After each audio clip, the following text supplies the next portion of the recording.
I want to welcome all of you. Thank you so much for being here, and thank you for joining us for this amazing event that we have planned for you. We're going to hear all about William Quan Judge, and this is sponsored and hosted by San Diego, the ULT, and we have this flow going, and this is the third in our Aquarian Almanac series, and we just heard last week about Return to Shiva, and we're going to hear how this evolves into choosing the down next week. So that's going to be really interesting. And I want to welcome all of you if you're here in person, or if you're going to be watching on the replay when this is up.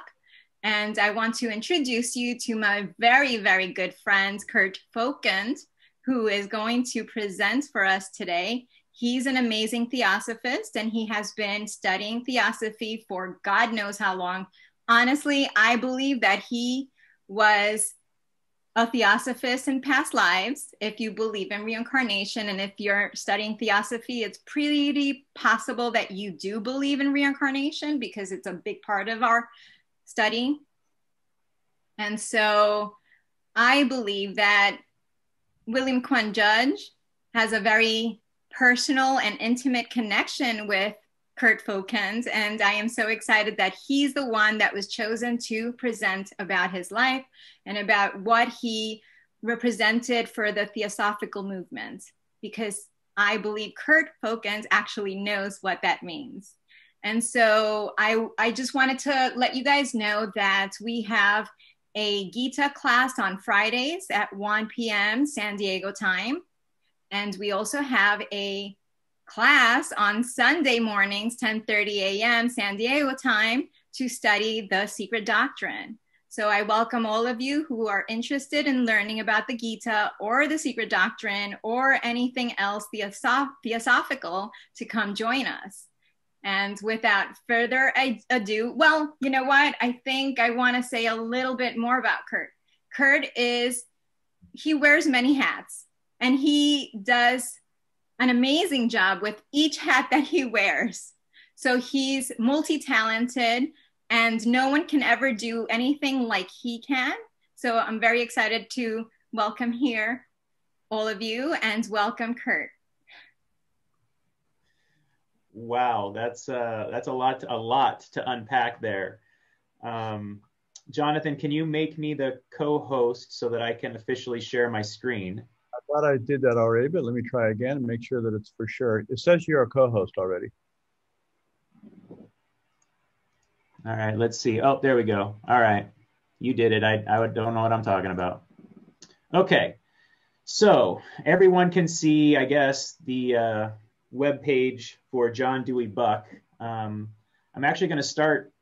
Let me go back a little bit. Susan mentioned that I was a theosophist. And honestly, that's somewhere where I wanted to start today, because I really have explored in studying Judge, I've explored this notion of the difference between studying theosophy and kind of working for theosophy, and then living theosophy. And somewhere in all of that becomes what I think we would define as being a theosophist, right?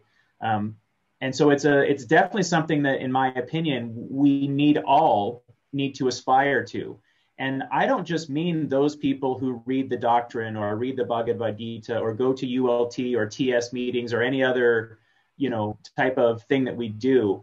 I'm really approaching this from the perspective that everybody, every human being can and really realistically should endeavor to be a theosophist, from the elemental perspective of it's all about universal brotherhood. And so if theosophy is all about universal brotherhood, then really you don't need to read the secret doctrine to be a theosophist, and you don't need to study William Quan Judge to be a theosophist, and you don't even need to know who HPB is to be a theosophist. That's my perspective and kind of where I'm approaching this from. But to go ahead and start off, several months ago, I was listening to a young man, probably in his 30s, a podcast thing on YouTube, and he was discussing a book called Symbolism of Freemasonry or Mystic Masonry and the Greater Mysteries of Antiquity, written by J.D. Buck, Jura Dewey Buck.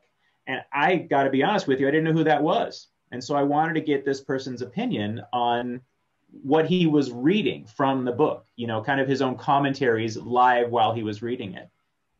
And as he was reading it, I was really starting to understand that what he was getting from this book, right, as he was reading it and giving commentaries, was not what I was getting from the exact same text, right, from the exact same language.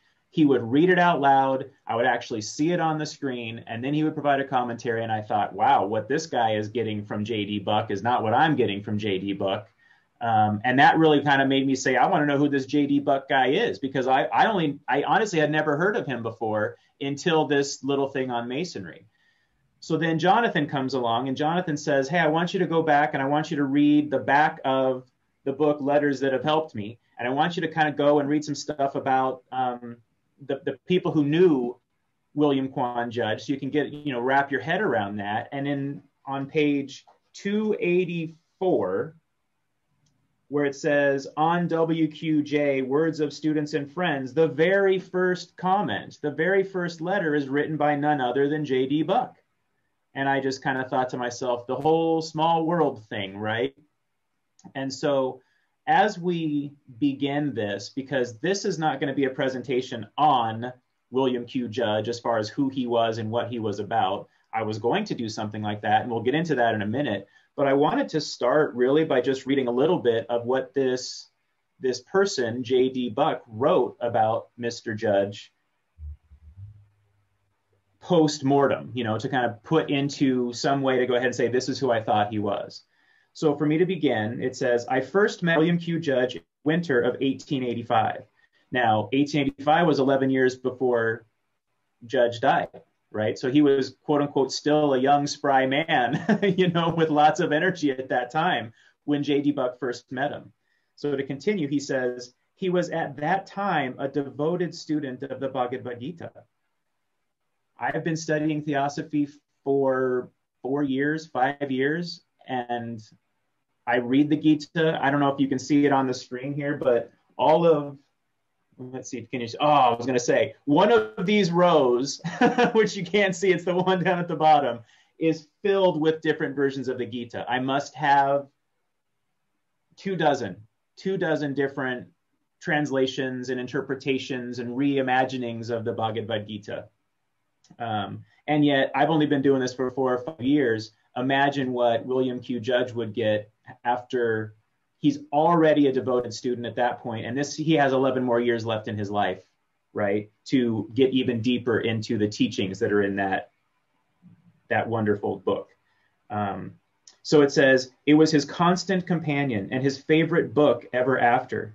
His life and work were shared by its precepts, that equal-mindedness and skill in the performance of actions inculcated in this book of devotion and declared to constitute yoga or union with the Supreme Spirit, Mr. Judge possessed in greater measure than anyone I have ever known. His devotion never wavered. His anchorage seemed ever sure and steadfast, and herein lay his strength. His skill in the performance of actions was marvelous, his executive ability of the highest order. He was never disturbed by passion or blindsided by resentment, and when openly and strongly assailed, he held steadily on his course, working for the one object of his life, the success of the TS. Now, again, I wanted to kind of bring that up because how can I present anything better than the people who really knew him, right? So I wanted to kind of think differently about talking about William Quan Judge. And so I started thinking of various forms of a presentation. And so what we see on the screen here it's a quote from Hermes that's in the Aquarian Almanac that says, the higher carelessness that W.Q. Judge taught is a calm reliance on the law and a doing of one's duty. Now, the word carelessness might throw some of us, it threw me at first when I first read it, but it's really that To me, my interpretation of that is not that he is doing anything without mindfulness, because if you read the comments, the people who knew him, you'll read articles that say he literally would tell people, hold your pen in this manner, dip it exactly in the ink, just so far, right? Only write this many words. He would structure everything about how to do their job to the point that they almost seemed as though they had no free will in a way to help him. And then suddenly something would dawn on them, that they would realize that what he was trying to teach them was no wasted effort, right? If you're going to be putting forth effort, do so with the minimal amount of physical force that's necessary. And so if you follow his guidelines, right, you will be able to accomplish your goals without any wasted energy. That's the dedication. That is certainly not what I would call carelessness, right? It's almost carefulness to the extreme, right? To make sure every action is a thoughtful, aware, conscious action, and so then therefore when we think about cause and effect, right, it is a minimization, if you will, of those karmic actions that we might be taking when they're that thoughtful and that aware. So what I'll be talking about today is kind of briefly looking backward, but again, mostly what I'm going to focus on is what it is to study theosophy, what it is to work for theosophy, and what it is to live theosophy, but through Judge's words, through the way in which Judge presented it to us. Because if he's going to tell people how to hold a pen and how to dip it in ink, who is better than to tell us how to be a theosophist without wasting energy, how to be a theosophist without having any more karma than is absolutely necessary to go ahead and accomplish the goals in which we are here to accomplish.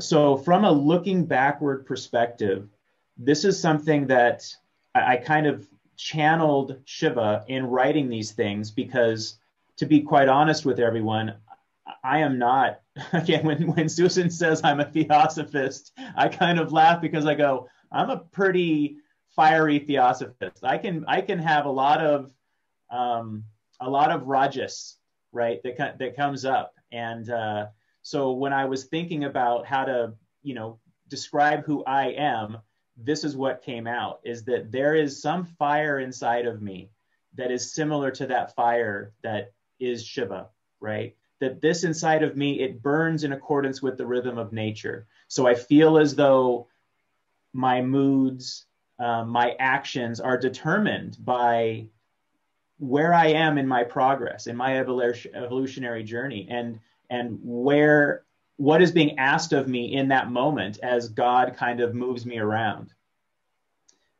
It clears this fire that's in me personally, clears what is old and dead to regenerate an environment suitable to bring forth the new life, this newness, this regenerated newness. I think that is an embodiment of Shiva that I somehow feel inside me, especially right now.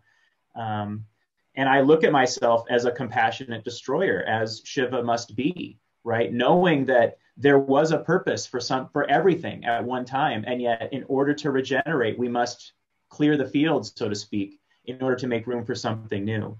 And so as we move from that space, that's me personally, but also these are I think the essences that would describe William Quan Judge.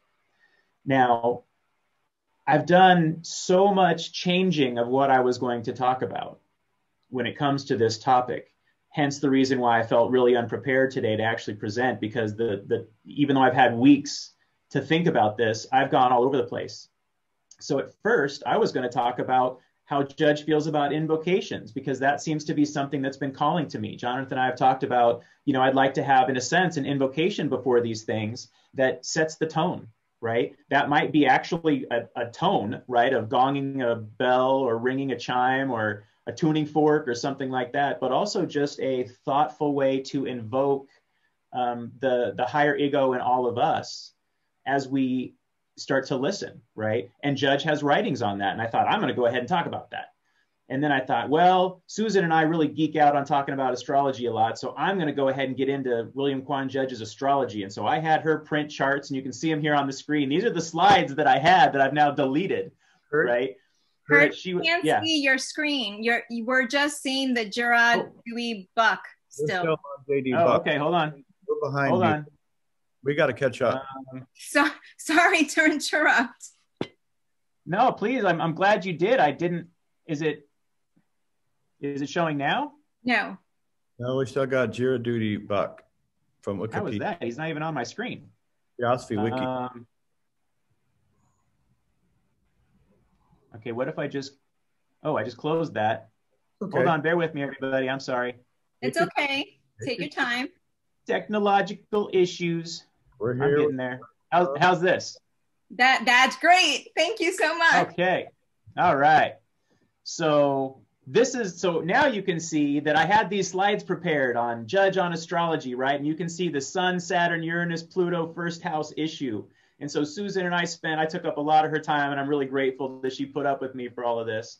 But we were going to, kind of talk about who Judge was from an astrological perspective. And Jonathan came in and said, why don't you go read some of the back of this book, and you'll get a feel for some of these stories that he wrote about, being, in a sense, going to sleep at night and being awoken in another body, in a child's body, and him going through a near-death experience when he was young, and those kinds of things. And I thought, man, okay, I can show all of that through the astrology. Wouldn't that be amazing?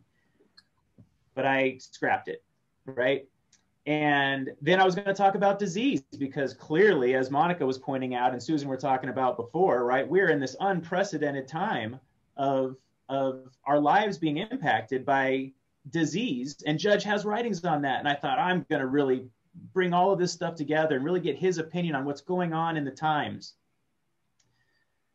And because he died 125 years ago, I wanted to kind of think about death, right? Like what we're celebrating here tomorrow would be the day in which he left the body. And so this becomes a way in which, from the Aquarian Almanac perspective, it's trying to tie in the significance of not Judge's day of birth, right? But the day in which, his personality and his lower ego and those kind of things kind of left this mortal realm. And so I was going to focus on that, but I changed my mind. And so I decided, because of everything that's going on in my world personally and what I kind of see going on in the world around me, I was going to focus on something a little bit different. I was going to focus on, again, the notion of studying theosophy and the difference it is to me personally from studying it to trying to put work into it, of what it means to kind of go out there and work for theosophy, and then what it is to actually live a theosophical life. And then that to me is really what being a theosophist is. So I pulled some of these quotes from the back of that book, Letters That Have Helped Me, to give us an understanding from the beginning of how others viewed him, but yet trying to tie all of this stuff together. So his skill in the performance of action was marvelous. Skill, as the picture shows there, the archery picture, it takes time, right? Skill is not something that, again, we can talk about reincarnating skill, that there's something that comes back with, into the body that we can tap into immediately. But most of us require intense practice over and over to get skill. And so it shows that, because of like the quote that I read from Buck, how keeping the Gita around with him everywhere and being that devoted student, that's where this skill of the performance of action comes from. He was singularly free from vice of constantly seeking to explain his actions. And again, I relate to that because I've been criticized in my past of, well, you didn't do this. And then I have to say, well, I did it because of this, and I didn't do it because of that. And then I read something like this and I say, oh, wouldn't that be so fantastic if I didn't feel that compulsion, right? And the way that we don't feel that compulsion, in my understanding now, is when you are doing swadharma, when you are doing your purpose, right? There is no need to feel that you need to explain your actions, because your actions are thoughtful and they are conscious and they are intentful, and you are aware of, is this for myself or is this for somebody else, right? And so then there's no need to explain after that. And so it makes sense that somebody would write that about him. The most striking evidence of his greatness was the wisdom with which he treated different people, suggesting to me that he's not the guy that just went out there and said, I am this and I will treat all of you how I am. He had to understand who they were. And don't get me wrong, there's that they are he and he is they mentality. But yet there's still that aspect of, but the personality is different. The ego is different. The requirements of life that brought them together are totally different. And so he was wise enough to understand that and treat people where they were and who they were. Careful deliberation upon things was one of his strongest characteristics. And like I pointed out before, careful deliberation included hold your pen this way and write just this much and those kind, put your desk in just this order kind of a thing, to help them to understand that there are different ways of looking at the world, right? And this last one, all he did had a meaning when you came to put it together. All he did had a meaning. Everything, right, was deliberate and thoughtful. And normally, if you heard that from somebody that said, oh, everything Kurt does has a meaning, you wouldn't think everything that I do, because sometimes I'm tripping over things and slamming into walls and breaking toes and those kinds of things, right, which shows that it's not all meaningful. But when you have these other quotes in there, it paints a picture of who he was. And it reinforces these ideas that these people had, these thought forms that they had about him. It reinforces that he was understood by those people, and it was a consistent message that he presented to the world. Now, again, what I kind of wanted to get into here was this notion of study and work and living. And so I had some quotes from him to start a conversation, if you will, but really it's not about reading all of these word for word per se. Because again, I think, I want these things to be made available so people can go and reference these and kind of get into them themselves. But I tried to highlight some really important things on certain slides and on certain quotes that are pulled out from various texts related to these topics.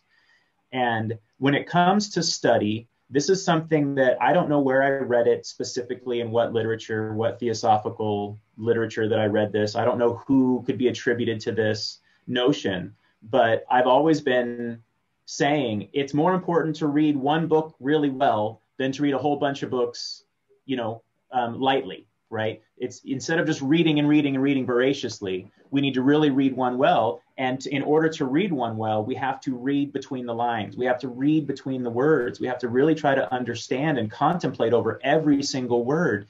Because to me personally, a book is no different than a painting. The painter, every brush stroke matters. The conductor of an orchestra, every note matters. And so if we give that same passion to every writer, then every word matters. And so this quote here, it says, study all scriptures written near and far, worship all images and saints of earth. But if you do not study who and what you are, all your vast studies are as nothing worth. It really, if we just sat there, I could literally not say anything else right now. We could sit here for another 30 minutes and think about that. And that would not be a wasted life, right? But we're not going to do that. So we're going to move on. Here he's in this Theosophical Study and Work, a branch paper he wrote. And I apologize, I can't, because some of it kind of cuts off because of the pictures. Let me see if I can get rid of that.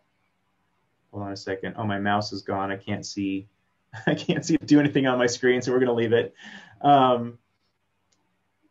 Right here, we are insensibly affected by our education. The picture I put in the background shows a bunch of children, right, studying in school in the traditional style with which most of us, I think, had to study at desks, with the teacher up in front of the room and that kind of a thing. At least that's how it was for me, and knowing that this is how we are all brought up, then that's the conditioning we're all getting. And to really study theosophy, we have to recognize that we all have this conditioning. And no matter what it is in life, we have to start to be patient with ourselves. And there's that patience thing that Susan was talking about before. We have to be patient with ourselves as we unlearn, as we have to, for lack of a better word, negate that which we have learned, to open ourselves up and be ready to take in new information. And in order to do that, we do have to be patient with ourselves, right? The theosophical stuff, to really understand it, to really put it into your own life and to really embody that, does require a lot of patience, because we're going to make so many mistakes because of all of the conditioning we've had, because of all of the education that we've had from all of the different voices in our life. And I don't just mean parents and siblings and stuff. I'm talking about the media narratives that we get, and the opinion pieces and the commentaries. All of that stuff becomes the voices that become who we think we are, that we attach to. So that notion of being patient is vitally important, and thinking back to, whatever I thought I knew yesterday, today something's going to come along and it's going to challenge that. And I need to be ready for that and be patient as I struggle through it. Right. And as it says here at the top of the second paragraph, the taking up of these ideas is in effect a new mental incarnation. Right. Every new idea, if really allowed to sink in, is a new mental incarnation. And again, these are Judge's words. These are what he specifically wrote. So I'm just trying to highlight his opinions on these things and provide them to everybody so that, we all can agree or disagree with these as they flow through us, right?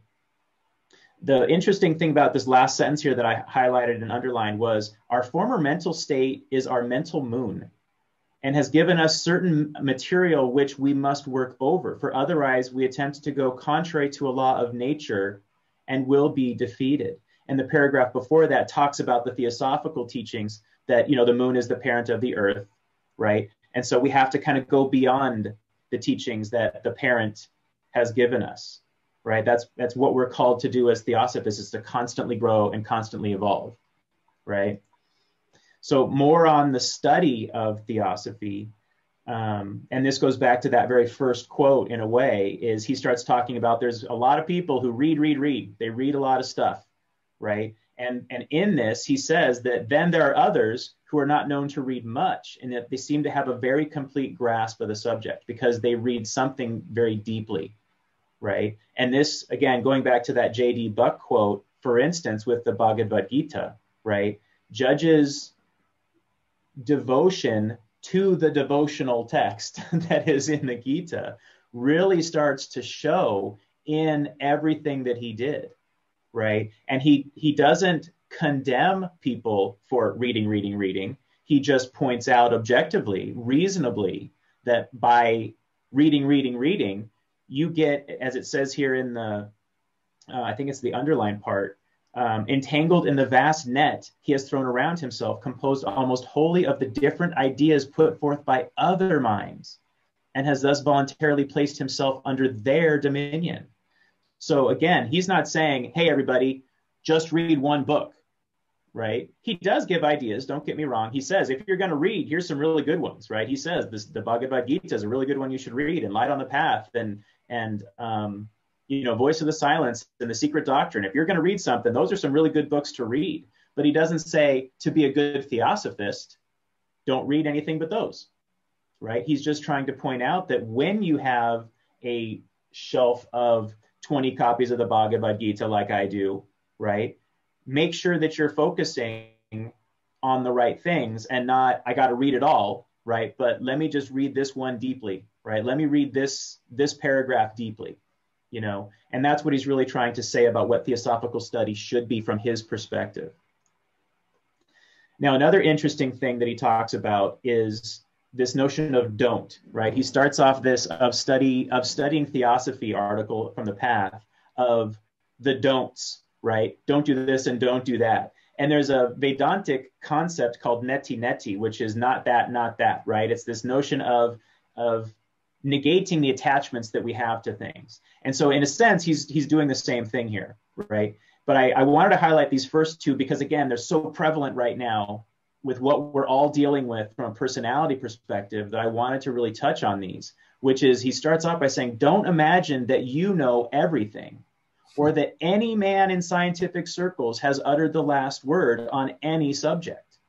And right now we are definitely all dealing with what's the science? Is this the true science? Is that the true science? What is the true science? And we get stuck in this paradigm, whereas we kind of forget that science is theoreticals. Science is really about hypotheses, right? And trying to prove or disprove those things, right? So he's trying to say that that's one of those things that as children we are told, and that's one of those things that we have to unlearn. And like I was saying, when I was going to get into the disease aspect, this is one of those things I wanted to touch on. But we'll just go ahead and say that these are those don'ts that we all need to really try to make sure we're constantly remembering of. I don't know what I think I know. I've been told a lot and I believe a lot and I've been conditioned a lot, but what I know is going to probably be different than that. And then the next one is, don't suppose that the present day is the best, or that the ancients were superstitious with no knowledge of natural laws. And again, it goes back to that, to me, relates a little bit to the science from what the archaeology says, right? The scientists in that field know what they must have been like with their primitive tools and their, chipping away on rocks and those kinds of things. And then we think we project on that, oh, they must have not had any understanding of what's going on. And so to study theosophy means you have to kind of let go of those preconceived notions. And anybody who can do that, anybody who is willing to say, I don't know what I think I know, technically can really start to become a pretty good theosophist, right? Because they're just trying to take in the information and sit with it. So then when it comes to the work itself, this is something a little bit different, but it's all intertwined, right? So the study is kind of the food we're taking in, the information we're taking in, right? But now he's going to go into the work part of it. If you desire to labor for the good of the world, it will be unwise for you to strive to include it all at once in your efforts. Don't try to eat the whole, what is that saying? You can't eat the whole hippopotamus at one time or something like that. I don't know if that's what it is, but the idea is the same, right? That you have to really kind of go slowly. And then he talks about if you can just teach one person, if you can just share these ideas with one person, you've done more of a gift than a lot of other people are ever able to do. So don't minimize, what one person is capable of when it comes to theosophical work, right? And then this highlighted piece right here is, remember this, that as you live your life each day with an uplifted purpose and unselfish desire, each and every event will bear for you a deep significance. And this is that notion of karma yoga, right? That everything we do is purposeful. But then, as we were talking about in our Gita class, it's also the notion of bhakti yoga, which is everything I do is to uplift. Everything I do is unselfish. Everything I do is because in the other, I see me. And if I am God, if I am self, then they must therefore also be that, right? And so you can start to see that even in these quotes, he doesn't call them karma yoga or bhakti yoga or things like that, but really it's embodying those teachings that he got out of the Gita, right? And that is what he considers theosophical work. So then it goes on, he quotes and he says, HPB always said, following the rules laid down by high teachers, no proposal for theosophical work should be rejected or opposed, provided the proposer, was the sincere motive of doing good for the movement and to his fellows. So in other words, focus on yourself. Don't focus on what they're doing, right? If their purpose here, if their role is to, light something on fire and they think that they're doing theosophical work and helping people out, you wish them all the best, right? You want to support them in their effort. And by support, I don't mean you're holding the match, right? In that case, but it's just saying, you know what, if that's your calling, then I'm going to go ahead and support your calling because you've told me what it's about and you told me why you're doing it. And that's a good thing, right? And I highlight here, we should deny no man and interfere with none. For our duty is to discover what we ourselves can do without criticizing the actions of another, right? And that is so important. Again, what I see around me all the time, hovering in my little sphere of influence, is so much fear about what's going on in the world today, and in wanting to criticize and condemn others for whatever their behaviors and their actions are, whether they are theosophical in nature or whether they're just going to the grocery store and having to figure out how you're going to get your groceries by either standing in line or, wearing a mask or whatever it happens to be, right? We need to constantly be reminded for ourselves that we shouldn't be interfering with anybody, that realistically, to be a theosophist is, as Jonathan pointed out in the Mystery of the Avatar, he was very carefully trying to draw this kind of hazy, blurry line between believing that there are and agreeing to, that there are these highly enlightened beings, and at the same time that there could be these beings that are divine truly in physical form, that's great. But in the meantime, we got to take responsibility for ourselves, right? And we have to be those people that are constantly striving to become that potential avatar at some point. That should be our goal, no matter if we can attain it, physically or not. That's not the issue. So we shouldn't be interfering with anybody else, and we should be focusing on our work. He writes, he must work, and if he cannot have the sort of desire or dream or he deems best suited to him, then must he take and perform that which presents itself. And this to me is my idea of Swadharma, right? Now, this is not based on, this is Kurt's idea of Swadharma, but I believe what we're supposed to be doing is where we are right now. Like my Swadharma is giving a presentation right now, right? And it was everything that it took to read things and try to organize this stuff. Because you're going to notice I'm hopping all over the place in these articles. They're not, like one article and then another one and another one. I'm all over the place. But that to me is what this notion of Swadharma means to me, right? Is doing what's presented in front of me right in that moment, right? And that's what we should be focusing on. And that's what he says here. So I wanted to go ahead and point that out, that in my opinion, that's kind of what he's getting to, right? And then I highlighted here, it is intended that he work as if he was the object of his life, as if his whole heart was in it. And again, that relates directly back to totally different writings that he, is giving here, but it goes back to that notion of what's found in the Gita, right? Of doing everything as if it is the one thing that needs to be done, and needs to be done with all of your heart in it, right? That is that karmic bhakti yoga combination that he's getting at here. Now, this is a long one, and like I said, I can't really, some of it kind of pops off because I can see people on the side of my screen rather than the whole quote, but I did want to read this whole thing. If, as I firmly believe, the theory of universal brotherhood is based upon a law, a fact in nature that all men are spiritual beings who are indissolubly linked and united together in a vast whole, then no person can be regarded as without significance and influence, nor is any person justified in supposing that he or she is too obscure, too unprogressed to be any benefit to the theosophical movement and thus to mankind at large. Now, this quote comes from this text at the bottom, but he's referring to branches. So where I put person, he was talking about a branch, right? But realistically, from my perspective, we need to look at a branch as nothing more than a bunch of people. A government is not a thing. It's a bunch of people who are trying to work in one direction. A branch should be a bunch of people that are trying to work in one direction. And that direction needs to be universal brotherhood. And so we shouldn't look at this as, well, the branch is responsible for that. We shouldn't look at it as the society is responsible for that. In my opinion, what I'm trying to change these words around to say here is that each of us all the time within ourselves needs to be thinking, you're my brother. We can take gender out of it. You're my whatever. I don't know what the right word is, brother, sister. The idea is that we are the same, right? That there is any real distinction between you and I. The same desires you have now, I've had or will have. The same attachments you have now, I have had or will have. And so because of that, there is no difference, right? We need to really respect that and understand that and try to do the work that is embodying that.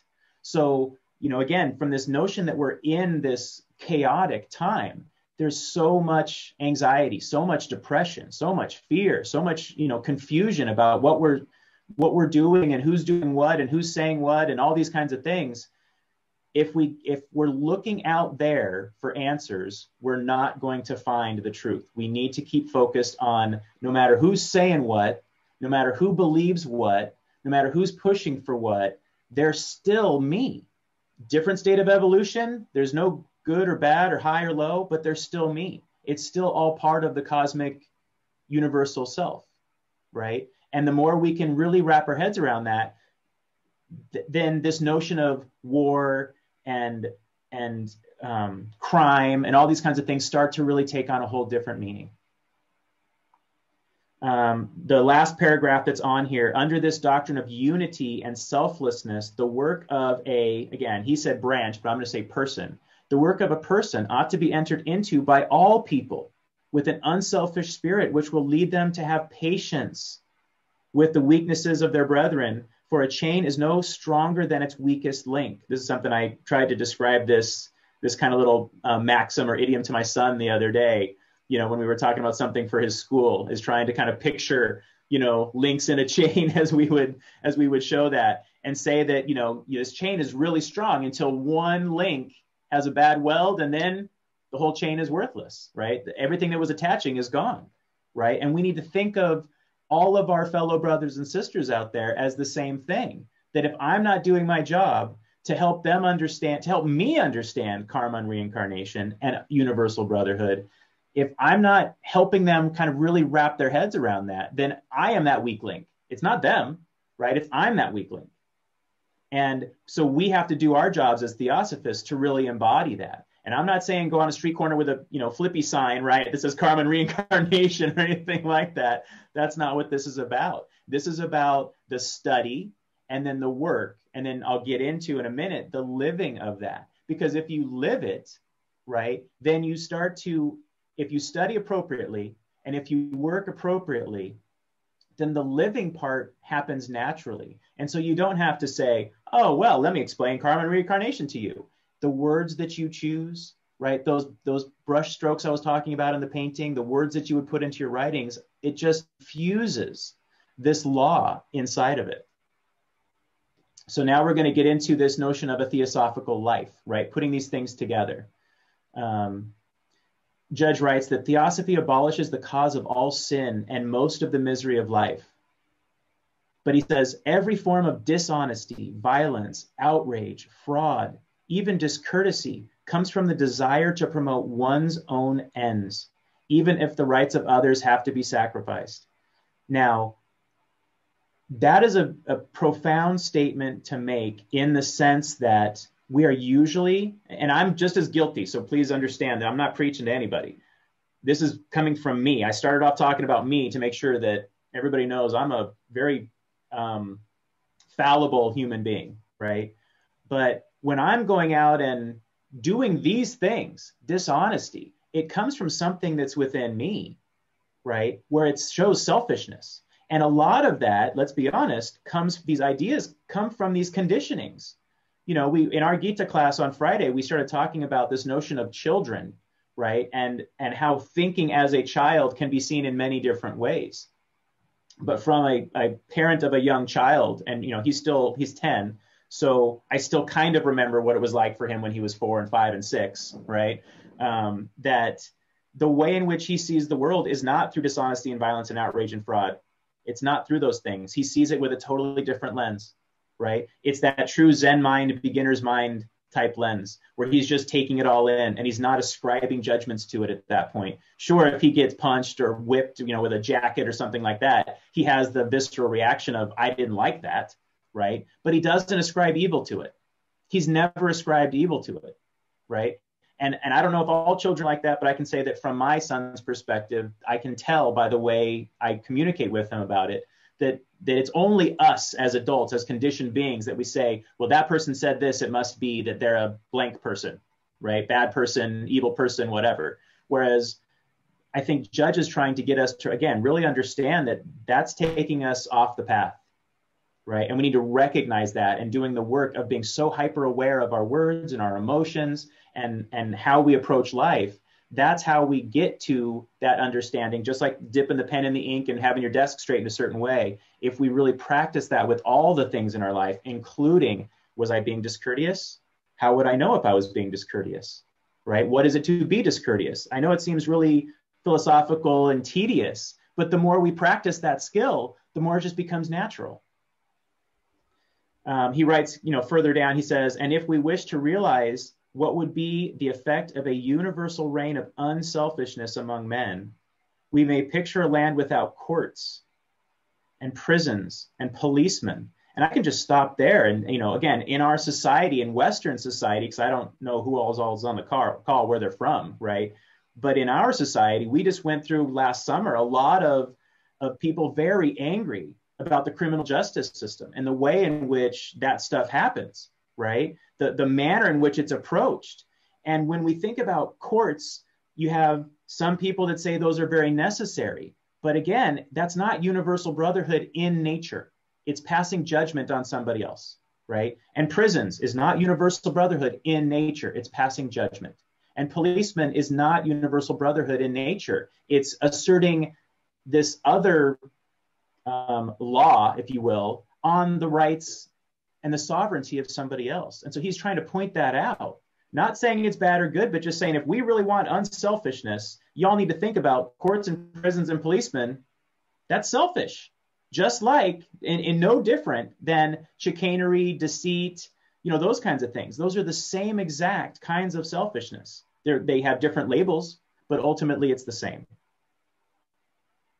And then finally on this page, he writes, it's a cardinal doctrine.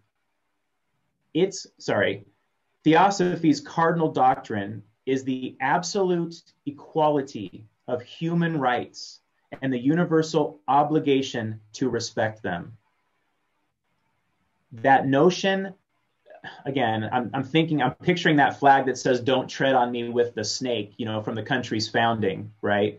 But it's that, I don't want to go there specifically with what this means, but it is meaning that, it's more of that Gandhian perspective of, I'm not going to be violent against you if you're not going to be violent against me, but we don't have to agree on, your beliefs or my beliefs, right? That we need to respect these other people. And so we shouldn't be in any way trying to coerce or force anything on somebody else. That is what Judge is saying the true theosophical doctrine is, right? Is an absolute equality of human rights and an obligation to respect everybody's sovereign right.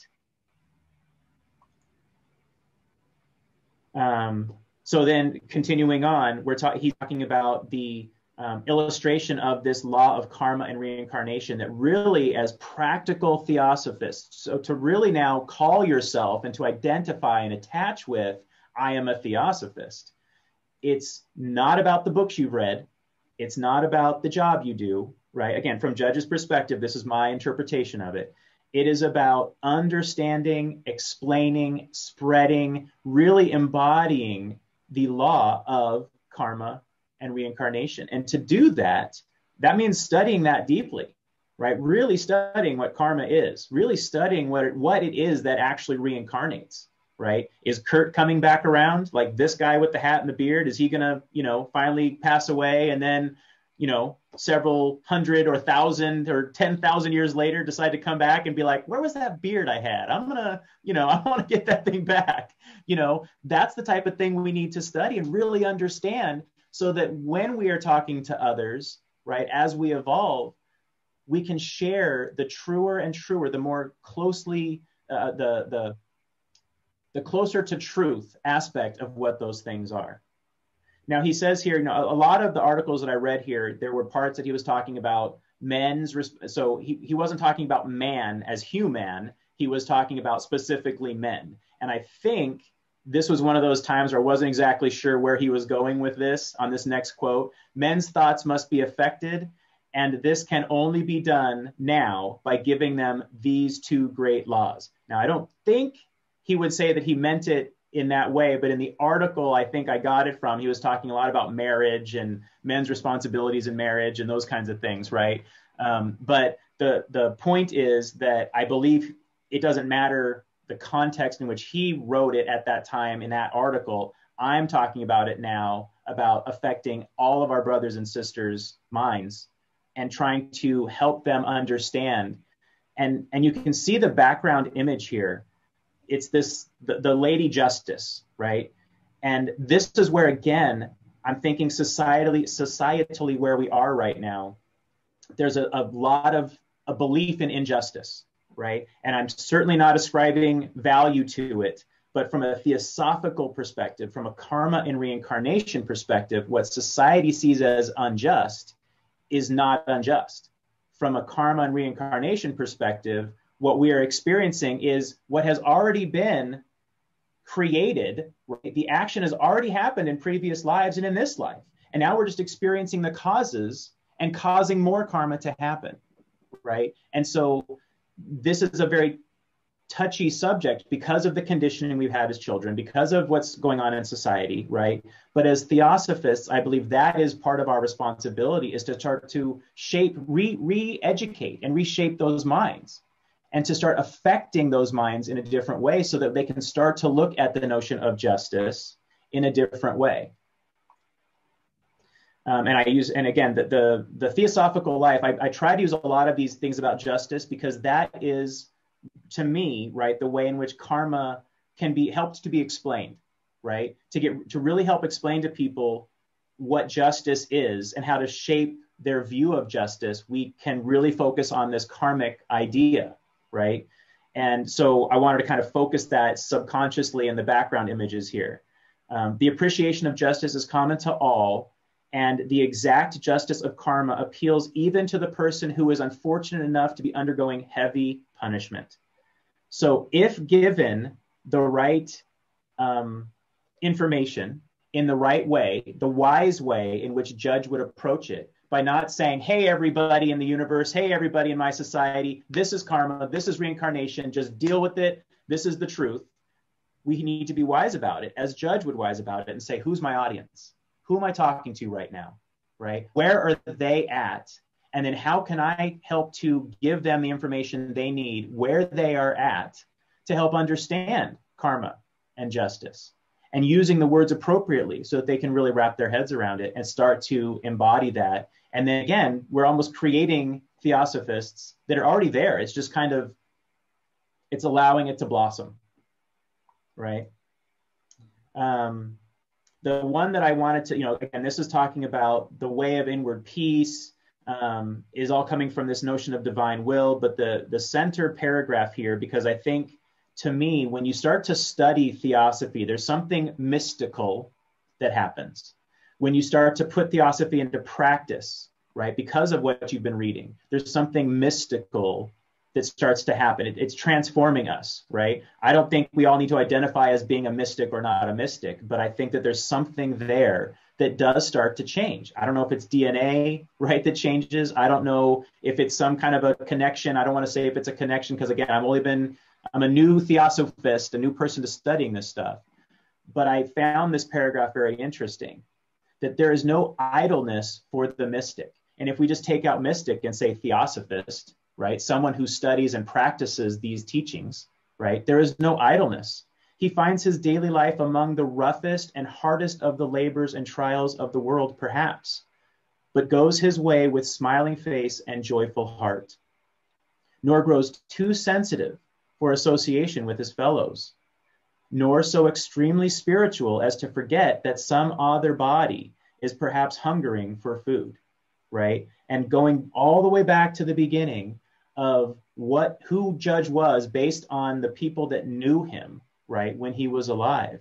This makes perfect sense. He wasn't prone to extremes when it comes to anger or jealousy, or, he wasn't influenced by his emotions. He just did his job, right? He approached every situation as someone who just says, this is what I'm called to do right now, right? If I'm called to be attacked by others, okay, that's what I'm called to do right now. If I'm called to defend myself, right? And he didn't really defend himself per se. It was the actions of which he was called to do that needed to be defended. And when I've read some of the stuff that I've read, he really didn't even do that much defense, right? He was just kind of like, I got work to do. You guys argue amongst yourselves for the most part, right? Everybody has issues, right? Especially, I was going to talk about the astrology stuff, and there was a paragraph in there where he was talking about his anxiety, and that he really got into the astrology, and he would do scientific experiments. So he would go to various astrologers that he knew, right? And he would ask them, okay, I signed a contract today.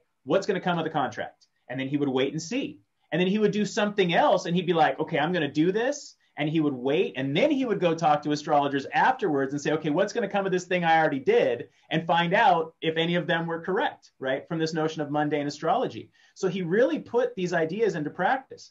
but he talked about that mundane astrology had an effect on his anxiety. He didn't talk about it in general, saying, oh yeah, it can help other people's anxiety. He said it helped his anxiety, which shows that of all of that Gita study, right, he's still human and he still has issues that come up. It's just that when he acts, right, he is constantly striving to act from a centered place that is not from those anxieties. Hence, practical theosophy must enter into every detail of life, our dealings with others, and our discipline of ourselves. It reminds us that we should be more critical of ourselves than of others, that we must help all men if we are to be helped ourselves. And so, again, I'm just trying to kind of beat us all over the head with this notion of to be a theosophist from William Quan Judge's perspective, right? I believe what he is saying is, like we all kind of talked about in the Mystery of the Avatar, there's this notion of self-responsibility, right? And that means we got to focus on ourselves and we need to be critical of ourselves, and we shouldn't be telling other people what to do or how to live their life. That's their journey, right? And to be a theosophist means to kind of be, in a sense, that observer, right? There's this really cool murti that Manoj and I sell where it's like a Ganesh and he's just kind of reclining on this giant cushion. And for some people, it looks like Ganesh is being lazy. But when you try to understand the symbolism, right, he's just watching the world go by. He's just kind of chilling back, watching it all happen. No influence needed whatsoever, right? And I think, again, that's this notion that Judge is trying to get at here, is just focus on yourself. And that includes what's your heart rate doing? What's your diet like? What are you reading, right? What work are you doing for yourself? How are you going out there and trying to help one person a day, or one person a week or one person a month, whatever you're capable of. And so that's where I believe I wanted to take this presentation from the perspective of who Judge was not, that his astrology lays him out perfectly, was not that he had a lot to say about disease and those kinds of things. I wanted to talk about that, but I really wanted to focus on his opinion of what it is to be a theosophist, because I think this is the time where we all need to actually start putting into practice that which we've been studying and that which we've been talking about and that which many of us have been writing about. I haven't been able to write about those things because I'm not really capable of producing that type of material. But from the perspective of, I can still talk to my son about karma and reincarnation, and I can still talk to my parents because my parents are really scared right now. Right? They just went out and they got their vaccine and they didn't want to do it. Right? My mom just fell ill, in a sense, the several days after she got the vaccine. So she's scared. Right? And it doesn't matter what my opinions of the vaccine are. That's irrelevant. What matters is me talking to her about just subtly saying, this is the life you were meant to live. Right? And so experiencing these effects and this fear, right? This is the life you're meant to live. Not the experience of the fear, but to have the experiences, right? And then if you understand that those experiences were necessary, then maybe the fear part of it will go away, And so that's why I really wanted to focus on these types of things around William Quan Judge, so that we could all try to put that into practice, really understanding that whether you are a masker or a not, right? Whether you are a social justice or a not, right? That is irrelevant. It's really about how can I live a theosophical life and help those around me that are obviously confused, afraid, angry, right? To see things differently so that those emotional things settle down and we start to have that calm center point. And that's where I think, from my perspective, that's where we transition then into choosing the Tao, right? That's where, if we are continuing this in a linear fashion, so to speak, we can start to say, the more we embody living a theosophical life, the more, and Judge was this person, right? The more we can start to see where that's a Taoistic way of being, right? An observer, a person who's focused on their individual challenges and their individual reason for being. And so I think that's where, if we continue on this path, hopefully we'll be able to start tying some of these things together, of going from the fiery energy of Shiva, right, of regenerating and creating something new. And what are we going to create that's new? A new way of looking at things, letting go of those childish conditionings and starting to really live a theosophical life. And then once we start living a theosophical life, we will start embracing a much more calm, peaceful, centered aspect of who we are. So thank you for listening. I appreciate it. And hopefully I did it justice. And any questions or comments? That was wonderful. Thank you so much, Kurt. Did you already unmute everybody? Sorry. Well, I think people can unmute themselves if they have a question or a comment now. Go ahead, Monica. Am I unmuted? Okay, yes.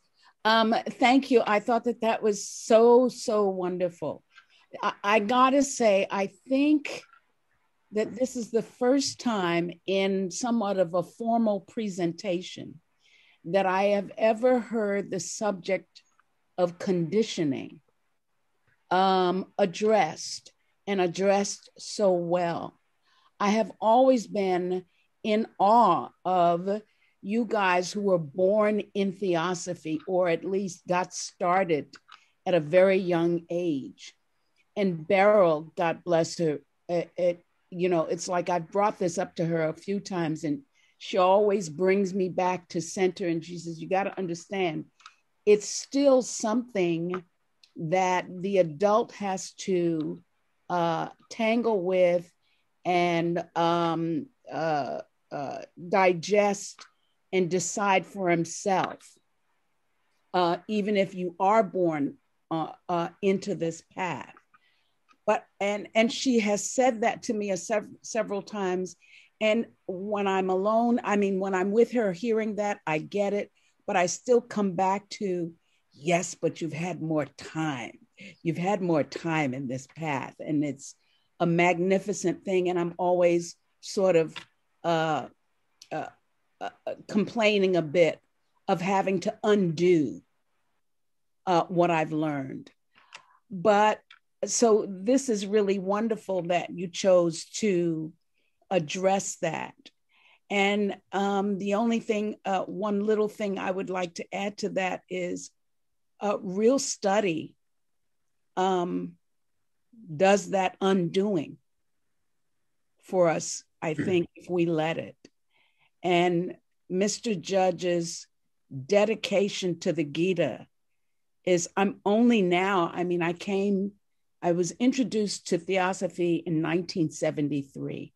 I'm only now understanding, I think, the value of the Gita and his dedication to it and what that means, and how he was fueled by it. So thank you for addressing this conditioning thing. It's really important. I agree. Conditioning is a big thing for everyone. Everyone who's living and breathing right now is and has been conditioned. So I think this is a very important topic to address.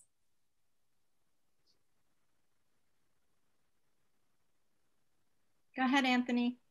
Hi. Yeah, I was, I briefly, had that fling with, oh, why wasn't I born in a theosophic family? No, right from the get-go.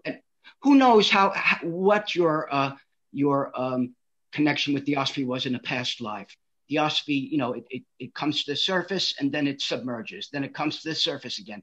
So if you're here somewhere, even if you weren't born a theosophist, you're a theosophist somewhere. That's my understanding of it. So I have no qualms with not being born. As a matter of fact, I'm glad I was born in my tradition. It gave me some context to see the overall connection with all things. Of course, we don't believe in the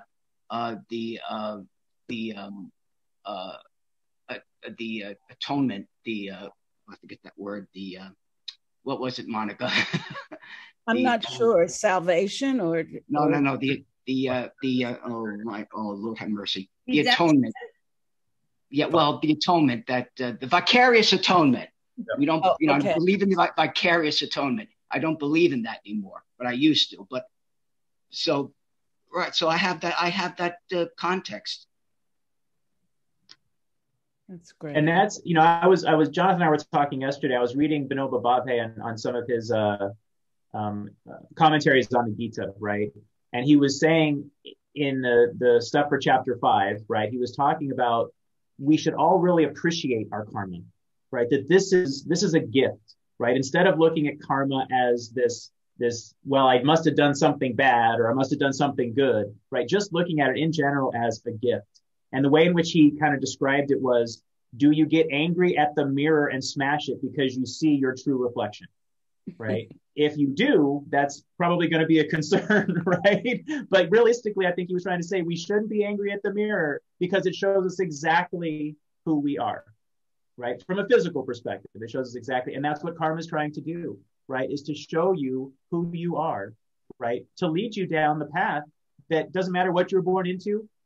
It doesn't matter how many years or lifetimes you've been studying this, you're here now, right? And therefore your purpose is to continue on, right? Looking into that mirror, right? Continue on that path. Beautiful. Anyone else?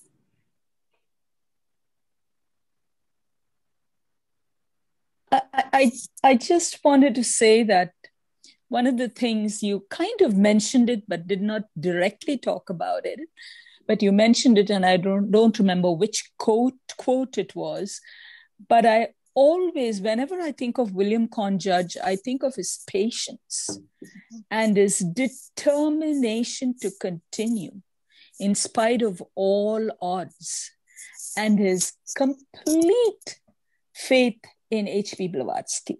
I mean, those were his sterling qualities. And that is reflected in his writings too. He has always written in a manner that is easy to understand. And yet there is so much of depth there. I mean, it doesn't make it easier to understand because we always blame H.P. Blavatsky. It's so difficult to understand H.P. Blavatsky. It is. But he made it simpler, but it's also a lot of profound words.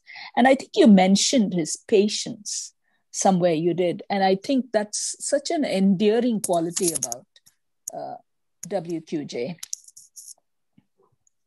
I agree. I think, I've studied his chart a little bit, especially, for Kurt's presentation. So I've looked at his chart and yeah, he had patience and I feel patience from him. But I think that more than that, he was a pioneer. He was here to make a change happen in society. He was one of the founders of the Theosophical movement.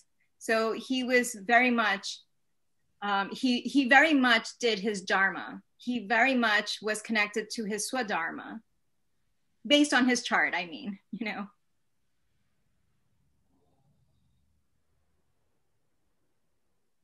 Kurt, could I ask a question?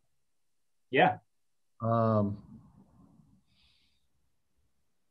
He, just on the history side of things, as Susan said, he was one of the founders in 1875. And a couple of years later, I won't say that everybody bailed on him, but all the big players went to India.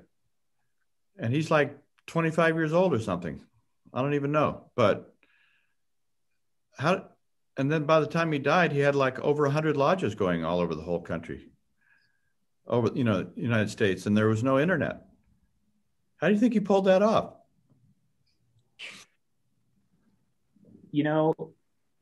This is something I was just talking with my father about last night. In my previous life, when I was in the corporate world, I worked for a company and the CEO of that company said, hire the smartest people you can, even if they're smarter than you, especially if they're smarter than you, right? But surround yourself by the best, right? And I was kind of joking. I'm like, why can't our government do that? Why is it that our government never seems to grasp that ever, right? It doesn't matter who's in charge ever. It's never hire us, But to answer your question, I think a lot of that happened, right? I think Judge, because of who he was and what he lived, I think the best, right, magnetically came to him and gave him the support that he needed. I put in the email another quote by another part of the quote that J.D. Buck wrote, that he was talking about how he traveled all over the world, which basically would have been twice around the world, is how much he traveled with Judge in doing this, right? And so that means that Judge had support. He had physical support, at least with that one man, if not many, many, many others, right? And the people who obviously did write things about him were, I'm sure, involved. And so I think he was wise enough to say, well, you know what? I'm one man, but there's this person who wants to help, and so I'm going to get their help. And there's this person who wants to help, and I'm going to get their help. And there's this person who wants to help, and I'm going to get their help. And by getting their help, I mean allowing them to do, just like I talked about in the presentation, whatever they felt needed to be done, right? Just literally kind of constantly saying, this is what we're about, right? Now go out and kind of spread the word in whichever way feels best. And so I don't think he had to do anything himself. The people, he does write a lot about when the Theosophical Society in America first started, there were a lot of spiritualists. And then he and Blavatsky and Alcott would basically say, yeah, that's all a bunch of bunk. And so they all left, right? And by bunk, I don't mean that it's not a real thing, but just saying that's not really what Theosophy is about, right? And that there was a lot of talk of black magic and white magic and spiritualists and those kinds of things. And so he writes that a lot of those first kind of waves of people just kind of self-selected out, right? But then what's left is that for lack of a better word, that cream of the crop, right? Those people who really have something inside them, something dedicated, right? That's going to say, I'm going to stick around, right? And so even though the major players left, there's still the, kind of the minor league, right? Who I used to play hockey, right? And so you had the high level NHL hockey, and then you had the quote unquote lower level AHL hockey, and then you had lower levels beyond that, right? But I've played against some of those guys, and the differences between the best and the next best and the less best or whatever is so tiny. It's so tiny. It's not this profound thing. It's not like the world's full of Wayne Gretzky's out there and you're trying to figure out how to get them all on one team. It's, there's so many talented people. And so I think to answer your question, there were so many talented people around him, right? That were already there and already wanted to help. He just had to say, okay, like I have to go here. Do you want to go with me? Oh, I need to put this out. You want to help me do that? And he was just able to kind of get stuff done. Thank you.